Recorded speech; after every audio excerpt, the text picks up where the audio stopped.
One of the things that's been helpful for me is just, helping people see that it's not a matter of whether, but a matter of which. So like confessionalism. One of the things that sold me and that the Lord's used me to persuade others is helping them see that every Christian is confessional. It's not a matter of whether, it's just a matter of which. You either have, the confession that you're writing in your own head as you go along, right? The confession that's constantly evolving, that it's radically incomplete, or you can have a confession that's historical, that's been written not by one individual, but multiple individuals, all your theological superiors, and tested and tried and true over centuries. And that's one of the things that sold me on, like, when I was like, all right, man, I've got to have a confession, 1689 or Westminster. These are my options. I've got to be able to get behind one of them. One of the things that sold me was exhaustion. I was so tired in my pastoral ministry at that point of doing theology a la carte, right? New issue rises up, or I just be preaching through books of the Bible, but expositional preaching kept getting me in trouble, because as I'm going through books of the Bible, we'd come to a new topic. And then all of a sudden, the elders and I, we have to, have a 7-hour, conversation and hash it out. And then we're looking to all these individuals. Well, what does MacArthur say? What did Sproul say? What did this guy say? And then we're debating it because we don't agree. And it takes us forever, and then we're like, all right, we have our position on this, and we write it down, and then, like 2 months later, there's, we come to another text, or it was either by coming to issues by just simply preaching through text. That was one of the ways, but the other was just issues arising in the church. Somebody would ask a question, or somebody in the church would go around and be talking about this particular doctrine that they held to with other people, and it'd be upsetting them. And then, it'd be like, what is the elder's position? We hadn't gotten there yet. And it's like, well, we don't have a position. And so for me, a lot of it was literally just exhaustion. I was like, do I have to do theology a la carte for 85 years over the course of my entire life? Is that my only option? And then, it's like, well, duh, wait a second. Like, we come from a tradition, like, I have this available to me. Why don't we make use of it? And do I really, the only reason I wouldn't make use of it is if I actually thought that over the course of my life, me and my elders were going to do a better job, which is pretty arrogant. It's like, we're not going to do a better job. And so being able to lean back and rest on, a historic, tried and true document that has scripture citations for every single position, all these kinds of things, like, was incredibly helpful. But another thing I wanted to say, as you were talking, I was thinking about tyranny, and we talk about civil tyranny and state tyranny, those kind of things a lot. But one of the things that I think people experienced over the last 2.5 years is ecclesiastical tyranny from pastors. Absolutely. And I think that might be the common denominator, because we talk about, like, well, the theological framework for resistance to tyranny, or good theology on sex, or resisting, woke ideology and neo-Marxism and all that. The common denominator theologically is the reformed, confessional, covenantal position.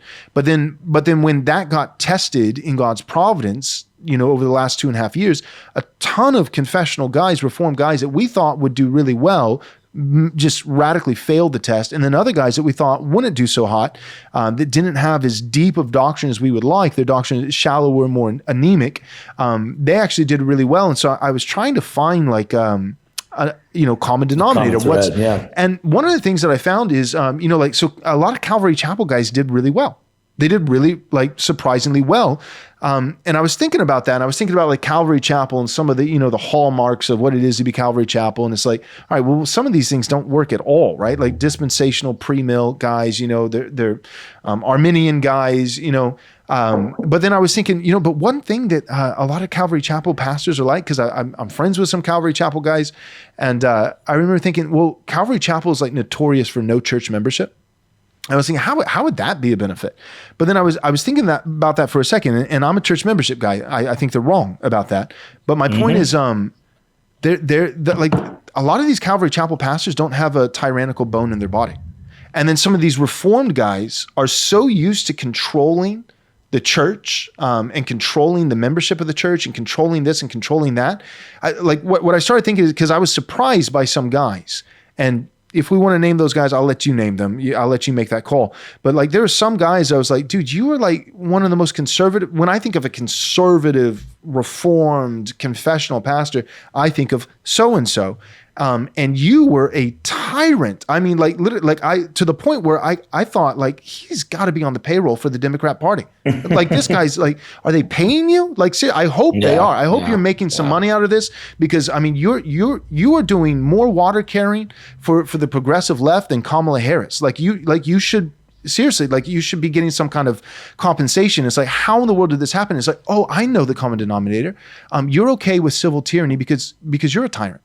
The people who like tyranny are tyrants, and you're just an ecclesiastical tyrant, and you've always been a tyrant. Yeah. You've always pushed and prodded, and I can go back and I can listen to your podcast and I can read some of your, like where, for instance, when it comes to the three sovereign spheres, the home, the church, and the state, where it's like you and your elders were constantly overriding the authority of a father in his home. Right. So if the wife disagreed with her husband and they couldn't reconcile that, and they went to the elders would actually, their authority would trump the husband's. So you've always been okay with tyranny. So that's why you were so comfortable, and without even skipping a beat, without losing stride, you were able to just, oh yeah, this is what authority says, and we do what authority says no matter what.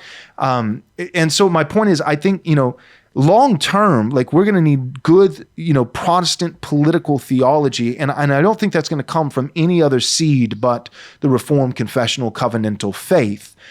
So I think that's absolutely necessary, but in the moment, that's the long-term solution. But in the moment, it seems like the guys who had more appreciation for the liberty of conscience of individual believers, those guys tested a lot better over the last 2.5 years than the guys who even had the better theology, but in their character, in their personal philosophy of ministry, not so much historic theology, but their philosophy of ministry, were already tyrannical. The guys who were tyrannical were okay with, the ecclesiastical tyrants were okay with civil tyrants. What do you think about that? Well, I think you're absolutely right. That's how I wrapped my mind around some of those guys who I care not to name, to be honest. But, yeah, that's fine. But as I watched them go that way, I was like, you know what this is?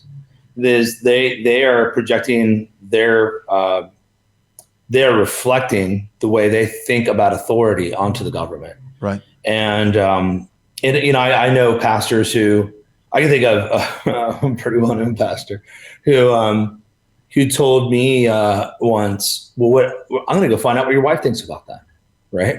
Like when I disagreed with him. And I was like he's going to go talk to your wife? Go around me, yeah. That's insane. And so I was just thinking, like, me and my wife agree on everything. Right. We move in lockstep, right? We have actual marriage. We talk through all these issues. We get on the same page together. And so part of me was like, go ahead. And of course she agreed with me. And so we saw that sort of attitude. And so I started messing with those guys' heads, because they're always, it's funny how they think fathers are always these abusive tyrants. These kind of guys from, speaking so carefully here, but here's what I noticed. Let me put it this way. I asked them, would you be okay with a man telling his wife that she has to wear the same yellow polka dotted dress every day? Mm-hmm.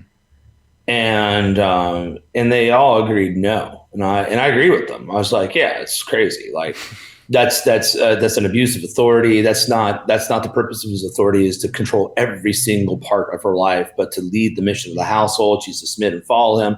She has a basic level of autonomy as a human. She doesn't, like, it's weird to force her to do that. So we would say, yeah, it's not right. Would I discipline from for it? I don't know. It's so outlandish. But apparently the government can tell us that guy can't do that. You'd be against that, thank goodness. But they can tell us to put a mask on, right? And so why are you? Where's the discontinuity coming from? Well, discontinuity is coming because you just want to be the guy to give the command. You want to be in control of everything, right? And these authoritarian ministers came out of the woodwork from everywhere. Mm-hmm. But they showed their true colors, which is they really don't. I like my congregation being involved. You said something on the phone the other day that I thought was really catchy, that in your church, it's a view of all things. View on all things, voice on some things, and a vote on some a few things. things. Yeah. I thought that was really good. And we want the congregation involved because that's strong. It's just like that picture of that. There's a beat up dog. He's kind of like a shepherd dog. He's bleeding, and this sheep is like leaning on him, caring for him. Right. Well, when you go, it's awesome to have a church that's got your back. Mm-hmm. It's weird to be able to go preach, and I've actually not had anyone complain about my sermons yet. Wow. And I'm not super edgy all the time, but I'll go there sometimes. I preached an Easter sermon on transgenderism. I thought that was funny. But probably the weirdest Easter sermon anyone's ever heard at that church. But these guys, I think you're right. And the Calvary Chapel guys really view the church as a community moving together. I was discipled in Calvary Chapel. It's a wonderful starter church because they love people and they love the Bible. Yeah. They just got bad theology, you know. But a great place to start. And what we need now is pastors that.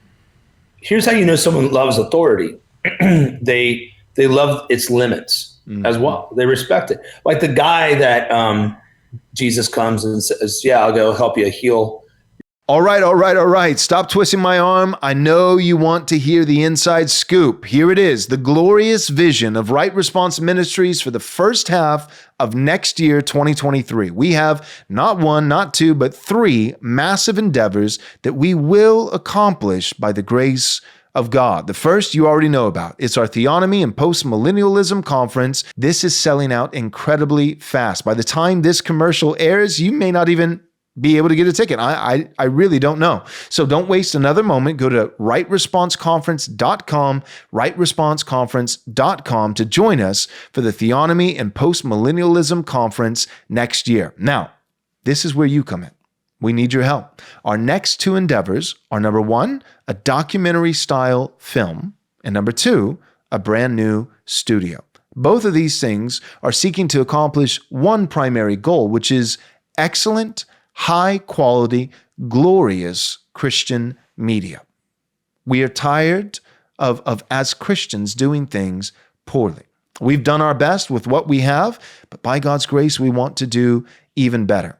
This is not going to be just another video. This is not going to be a sermon or an interview or a podcast, but we're going to make a documentary style film. And we're going to be hiring Nathan Anderson, the director of On Earth as It Is in Heaven, a very, very successful postmillennialism documentary that's on Amazon and YouTube, came out a couple years ago. He's going to be flying in from Chile to help us direct this film. And our documentary is going to be on postmillennialism and theonomy, why it's biblically valid, why it's absolutely necessary, and why, by the grace of God, theonomy and postmillennialism are currently on the rise. So we're going to make this film, and we need your support. And not just this film, but we're going to make all of our videos and podcasting and everything we do here at Right Response Ministries better.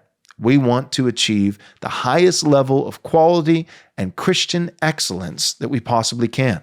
That's where the new studio comes in. This new film, our date that we're shooting for is that it would be complete and publicly available in May or June of 2023, next year. The studio, our goal is that it would be completely done in its construction and the equipment and the setup and the stage and everything by January, February of 2023 next year.